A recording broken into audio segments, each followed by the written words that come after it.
Welcome to In the Trenches with Dave Lapham, brought to you by First Star Logistics. And for the final time, we're going to talk about the Green Bay Packer game. Oh, man, missed opportunity. What can you say? Flat out missed opportunity. Saw NFL history, not the good side of NFL history. 5 field goals missed by both teams combined in the fourth quarter and overtime. Never happened in NFL history since the merger in 1970, and I'm sure it's never happened in NFL history. Plus, an extra point was missed to boot. 16 points left on the field with the kicking game.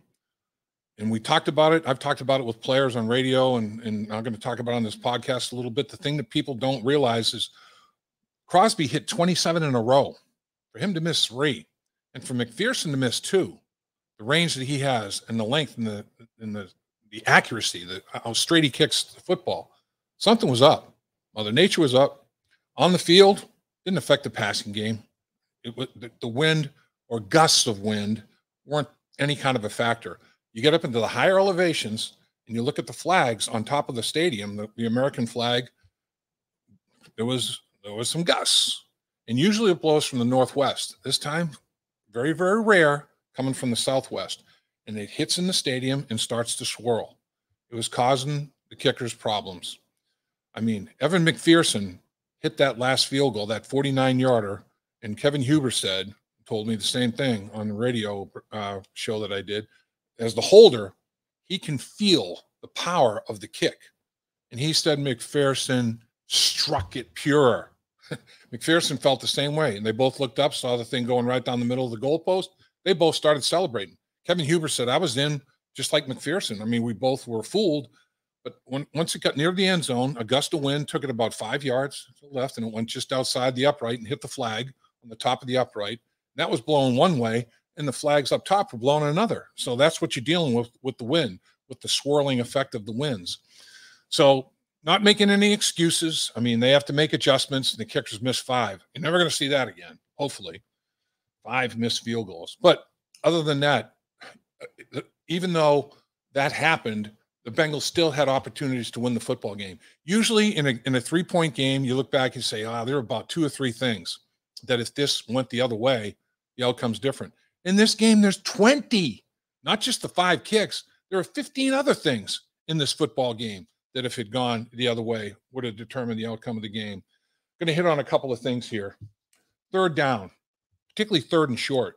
The Cincinnati Bengals have to be better in 3rd and short. 3rd and 1, they try a quarterback sneak. Joe Burrow gets stuffed. They miss a 3rd and 2. They hit Joe Mixon up in there. He only picks up 1 yard. They had a 3rd and 3. They didn't convert. A 3rd and 4. When you're in 3rd and 4 or less, you have to convert those, whether it be by ground, air, whatever the case may be. 3rd and short was a huge factor in the Cincinnati Bengals losing that football game to the Green Bay Packers. There is no question about it in my mind, no 2 ways about it. The turnover battle, of course, two interceptions for Cincinnati, 1 for Aaron Rodgers. And in the 4-game winning streak that the Green Bay Packers now have, Aaron Rodgers has 11 touchdown passes and 1 interception. And the one that he suffered was at the hands of Awuzie. Great play by him. I mean, he had himself a good football game. You know, you think he was the primary cover guy on Adams, and you think Adams had 200 yards receiving. Awuzie made some plays, and you know, this Adams is a playmaker as well. It was a good battle. The Bengals lose the turnover battle under Zach Taylor. They're now 6-2-1 when they win the turnover battle. 3-7 when it's even. 0-18. 0 wins, 18 losses when they lose the turnover battle. Let that sink in a little bit. You're going to have to start winning the turnover battle on a more consistent basis.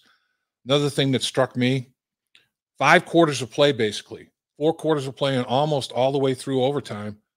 The Bengals only had 2 penalties called on them. The Packers only had 2 penalties called on them. They had 2 penalties for 10 yards. They had a couple of false starts, you know, nothing major whatsoever. The 2 penalties called on the Bengals were huge. 2 penalties for 21 yards. They have a first down. On 4th down, Joe Burrow runs for the first down. Quentin Spain gets called for holding. They called holding because it was at the point of attack. If he had done that on the backside of the play, I don't think it would have been a big deal. But when it's at the point of attack, if that block sprung the play, in other words, was a key component of that play being successful. And they felt that it was dicey in terms of technique, and there may have been a little bit of a rule violation. They're going to call it. They're going to call it more so. And that one was key. It was at the point of attack when Joe Burrow took off up the middle of the football field to run it. The left guard was involved in a block. Did he grab? Did he get his hands up in the face mask? Whatever, they called it. And that was huge because, they ended up punting the football away. They get nothing on that drive. And they had a first down on that fourth down run. It goes from 4th and 5 to 4th and 15. The other one was unbelievable. DJ Reader gets held and taken to the ground. As he's taken to the ground, he kicks his leg up. Now, did he try to trip? Yeah. The official saw the end of the play, saw Reader kick his leg up there and try to trip, and he threw the flag, and he called him for tripping. It was 3rd and 1. The Bengals stopped the play. They stuffed Dillon. 3rd and 1. Bengals get penalized. They don't call the hold that threw Reader to the ground. I mean, I'm an ex-offensive lineman. I'm going to give the benefit of the doubt to the lineman. Reader got tossed to the ground. He got tackled. He got thrown to the ground and then kicks his leg up in there. So the Green Bay Packers continue a drive that was stopped then. They would have had to punt. There wasn't great field position. They end up extending a drive that they score points on. So the two penalties, only 2 penalties on the Bengals the entire game, but both of them were crushing penalties in the outcome of a close football game decided in overtime by 3 points. So, that's something that struck me when the football game was over. One thing that I thought was a plus, the Cincinnati Bengals continued the struggle the Packers have in the red zone defensively. Going into the game, the Green Bay Packers have given up 11 touchdowns in 11 red zone possessions. Make it 13 touchdowns in 13 possessions. The Bengals went 2 for 2 in the red zone. They get inside the 20-yard line. They scored. They also scored a 2-point conversion, which is basically another red zone play in my estimation. So they're technically 3 for 3, although it's not a touchdown, it's a 2-point conversion, but you're taking advantage of that tight, low red zone defense the Green Bay Packers are having problems with. The Bengals took full advantage. They scored 17 points, or no, I'm sorry.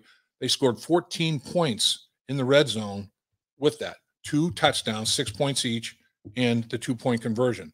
They put 14 points on the board against the Green Bay Packers red zone defense, which was a major weakness. They took full advantage. The only problem was only got in the red zone twice. Get there more. Their defense has had to defend a bunch of red zone possessions. Got to keep the opponent out of the red zone more. The Bengals have to get in the red zone more because the Bengals are scoring at an 80% clip in the red zone. 4 out of every 5 times they get in the red zone, they're scoring touchdowns. That's in the top 3 in the league. They got to get there more often. On the flip side, they got to stay out of the red zone. But Green Bay got there 5 times in the red zone, only scored twice. You hold the Green Bay Packers to 40% red zone conversion, that's winning football against that offensive football team. So, and like talked about in an earlier podcast, the Packers had 9 possessions that ended up inside the Cincinnati Bengals 40-yard line that they're defending, that short field. They only scored 2 touchdowns on 9 possessions that at one point they were inside the Bengals 40-yard line. That's a defense that is bending but not breaking, and particularly when they get in the red zone. They were the ultimate bend but don't break.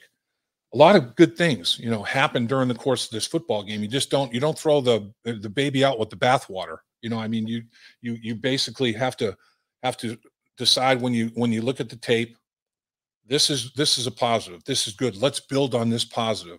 All right, we have problems here. Let's correct them and make sure that they don't happen a second time, a third time. The problem in the National Football League, if you want to compete in these close football games, you can't make the same mistakes over and over and over. If a player does it, not going to be in the NFL very long. If a coach makes the same errant calls multiple times in a row, he's not going to be in the league very long. So you have to learn from your mistakes and move on, correct them, move on, and take care of the next opponent. And that's going to be, in my mind, the biggest thing that they have to do, because you have to get over this Green Bay game. And it's going to be hard. That's a game could have and should have won. Didn't. Green Bay felt the same way. Could have and should have won. They did. What the Bengals have to do is realize that the Detroit Lions are a legitimate opponent, even though they haven't won a football game. Dan Campbell, their head coach, is a very emotional guy. If you saw his press conference after that loss that the Detroit Lions suffered at the hands of the Minnesota Vikings, you see how vulnerable the guy is. I mean, he is passionate and emotional about his football team. He loves his players. His players love him. They're going to play hard for him. They're going to show up. They lost 19-17 to the Baltimore Ravens. We know how good the Baltimore Ravens are. They're in this division. We know how good Jackson is. We know how good other players are on that football team. They lost 19-17 on a 66-yard field goal by Tucker, the Pro Bowl kicker. Shouldn't have happened. Should have been a 71-yard attempt because the play clock expired and the officials blew it, missed it. That's a crushing defeat. Then they lose at the gun to the Minnesota Vikings by the same score, 19-17. Worst case scenario, they should be 2-3. They're not. That's life in the National Football League. But you can't take an opponent like this for granted. In my mind, one of the biggest things the Bengals have to do is come out and score early. They've gotten off to slow starts. Come out and score early. You have to take the wind out of the sails of the Detroit Lions right away. The longer they stay in the football game, the more confidence they're going to get. They're going to feel like this is our week. This is the week we're going to break through. So the Bengals need to come out, take care of business right away. Don't let the Detroit Lions hang around. I think that's going to be a big, big factor in this football game. Easier said than done, though. Believe me, getting over a game like the Cincinnati Bengals had against the Green Bay Packers, because I remember those games very well. You go home, and that night you close your eyes to go to sleep, and your eyes become projector lenses.